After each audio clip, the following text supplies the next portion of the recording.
Dedicated to Eastern and Southern Kentucky, this is WYMT Mountain News at 6. With questions still unanswered as the investigation into Floyd County woman Amber Spradlin's death continues, her family and friends are taking the search to the streets. WYMT's Buddy Ford spoke to some of the folks spreading her story at a protest in Prestonsburg. She's gone, but she's not forgotten. Don't cover up. Advocates for Amber Spradlin gathered in Prestonsburg Tuesday to demand that the justice system here in Floyd County actually put them in jail and prosecute them for the death of this woman. In an effort to keep Spradlin's name alive in the streets as Kentucky State Police investigates her murder. We need an arrest. No arrest has been made yet, and that was Sunday. Concerned she will become another story lost in the shuffle, those who love her want the community to know the person who took away their light is still hiding in the shadows. Amber loved everybody. You know, she was one of these people that loved with her whole heart. And it's really good to see the community come together, you know, raise awareness for such a senseless crime like this. So they marched in her memory with signs of support. Some expressing concerns about 911 response times or agency lines. Others saying they just want to keep the focus on their friend, whose life ended just as it was beginning. She was so excited, you know, to be where she was at, to have a house and a car and everything that she had, and was so excited to have a new job. Saying she may be gone, but her love lives on. If everybody was like Amber, the world would be a much better place. And with her memory comes a mission. In Floyd County, Buddy Forbes, WYMT Mountain News. Her family says they are not trying to impede any progress for law enforcement by demonstrating, just making sure her name continues to be heard until her murderer is charged with the crime, hoping nothing falls through the cracks. One man is dead after a tree fell on him while logging in Knott County. The incident happened on Black Hawk Road in the Kite community of Knott County. Not much more is known about this situation, and a name has not been released. We'll bring you more as it becomes available. We have an update on a story we first told you about last night at 11. We now know the names of those involved in a two-vehicle deadly crash on Kentucky 114 in Floyd County last night. 25-year-old Randall Ousley of Prestonsburg was driving a 2003 Ford Ranger when his truck collided with a 2005 Chrysler van driven by 69-year-old Glenn Tuttle of Garrett. Tuttle was pronounced dead at the scene by the Floyd County coroner. That part of Kentucky 114 was closed for several hours after the crash, but has since reopened. We are also learning more about a body found in Knox County yesterday. Officials say they received a call around 6:30 yesterday evening, and several departments responded. The Knox County Coroner's Office was also informed and responded to the scene as well. It's believed the body found is a man who was from the Gray community who went missing last month. The cause of death and that person's name has not been released. The body was sent to the medical examiner in Knoxville, Tennessee for an autopsy. One person is dead after a crash in Pike County. Kentucky State Police responded to that collision on State Highway 292 near Belfry just before 10 on Sunday night. During that investigation, troopers discovered 35-year-old Jacob Walls of Turkey Creek was driving a Honda Rebel motorcycle when he failed to stop at a red light and collided with an SUV. That SUV was driven by 24-year-old Brianna Spence of Matewan, West Virginia. Walls was taken to Tug Valley ARH, where he later died. Kentucky State Police are investigating an officer-involved shooting that took place Sunday night in Boyd County. Now, KSP says no officers or members of the public were injured in that shooting. They say the investigation is ongoing and no further details are being released at this time. 3 people have been arrested regarding a heist that happened last November in Middlesboro. Police determined Elvisia McClescu, Fabrizia Barbu, and Ion Velcu were part of a 6-person heist after they tried to choreograph and organize a theft at Antique and Modern Jewelry in Middlesboro. This resulted in thousands of dollars of merchandise being stolen. The 3 suspects got away before police could arrest them.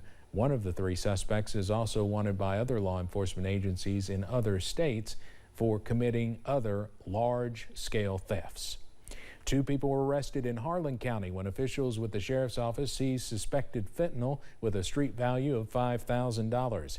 Yesterday, officials were helping out parole officers at a home in Kaywood when an impaired woman had to be taken to the hospital.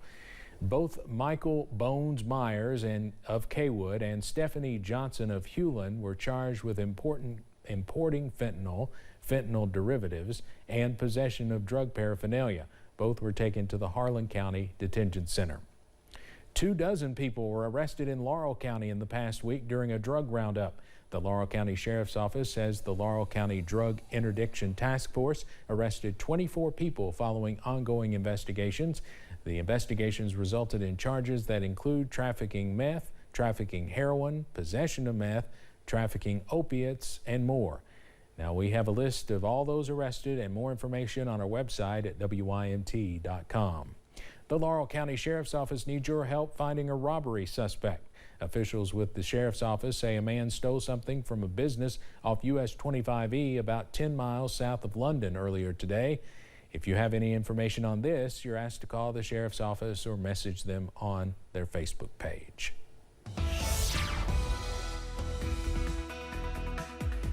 Well, the big story as we go into this evening, we are watching out for showers and storms to continue across the mountains, and some of those could be a little bit heavy in some places. Here's a look at the radar right now, and as you can see, a heavy cluster of showers and storms south of the Hal Rogers Parkway from Whitley County into Knox County, also stretching into Laurel County at this hour. So heads up, London and Corbin. Some heavy rainfall, some thunder, some lightning will continue pushing in over the next few minutes. Here's a live look from the London Corbin Airport. That current temperature at 77 degrees. And notice the dark clouds back in the distance as that heavy rainfall continues to push in to portions of Laurel County. Those temperatures across the mountains, they are mild and muggy in the middle to upper 70s. 75 in Pikeville, 77 in Jackson and London, 74 in Clay County over in Manchester. As we go into tonight, we are watching out for more showers and also some fog, especially late tonight into early Wednesday. Those temperatures, they stay muggy overnight in the middle to lower 60s, and more showers are likely by Wednesday. All those details coming up in just a few minutes. Steve? All right, Cameron, thank you. The organization Dream Builders out of Maryland is in Hazard this week, partnering with the Housing Development Alliance to help build 2 new homes in Perry County. And as WYMT's Olivia Calfee explains, it's how fast these homes will be finished that might surprise you. It will take less than 5 days. For nearly 30 people from both near and far to complete 2 new home builds for flood survivors, making quick headway day by day. Yesterday we put up all the exterior walls and then we did the interior walls, so it was just a lot of building walls. We had to put all the floorboards down and nail. And on Tuesday the work continued, but this is all thanks to a challenge accepted by the Dream Builders organization in partnership with the Housing Development Alliance. We told them about our ultimate house raising challenge. Now normally with that, a group will come and they'll build 1 house in 4 days. Okay, so they told us, well, we're going to come and we're going to build 2 houses in 4 days. And the group of 23 folks from Maryland is doing just that. Dream Builders founder John Macbeth says 10 of them are teenagers, who says their passion is not only building homes, but building up young adults. We've learned over the years that if you get the kids involved at that age, it changes them for life. And one of those 16-year-old volunteers says learning about the number of homes lost in the flood changed his perspective.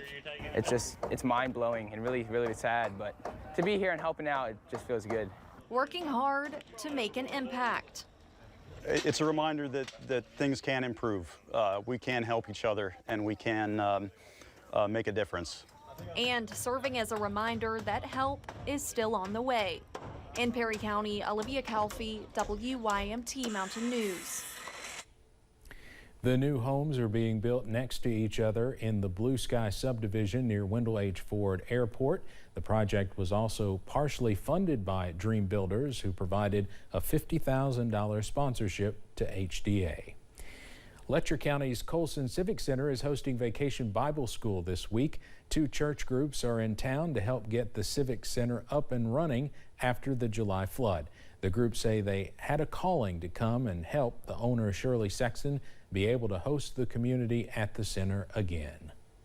I think that any time that you're going through a hard time, it is so crucial to understand that you're not alone, that someone is looking out for you, that good's going to come out of bad things, that God has created us each for a special purpose and a reason, and that He's going to walk with us through the different valleys and even bring good out of the valleys that we go through.